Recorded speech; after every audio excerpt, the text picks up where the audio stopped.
Hello বন্ধুগণ, কেমন আছো তোমরা সবাই? আশা করছি ভীষণ ভালো আছো। তোমাদের ভালোবাসায় আমি তো অনেকটাই ভালো আছি। তো আজকে আমি একটা রেসিপি শেয়ার করব তোমাদের সঙ্গে, সেটা হচ্ছে খিচুড়ি। তো এদিকে আমি চাল আর ডালটা নিয়ে নিচ্ছি। এখানে মুগের ডাল হলে ভালো হতো, কিন্তু মুগের ডালটা ছিল না, তাই মসুরির ডালটা দিয়েই রান্না করব। তো চাল আর ডাল আমি ধুয়ে ওদিকে বসিয়ে দিয়েছি। এদিকে সামান্য কিছু সবজি কেটে নিয়েছি। সবজির মধ্যে ছিল একটু কাঁচা কুমড়ো, একটা বেগুন, দুটো আলু, একটা টমেটো।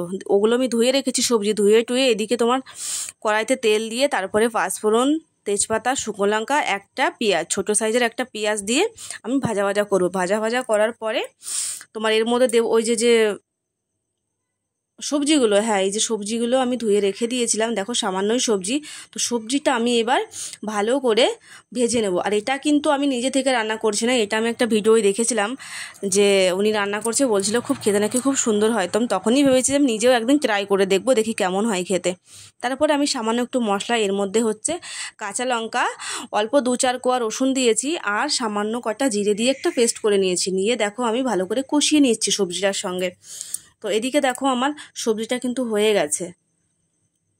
তারপরে দেখো আমার এদিকে জাল উঠে গেছে, তার মধ্যে জলটা গরম হলে আমি লবণ আর হলুদ দিয়ে দিয়েছিলাম, বুঝতে পেরেছো? তার মধ্যে দেখো আমি যে সবজিটা রান্না করেছি সেই সবজিটা আমি খিচুড়ির মধ্যে দিয়ে দিচ্ছি একে একে।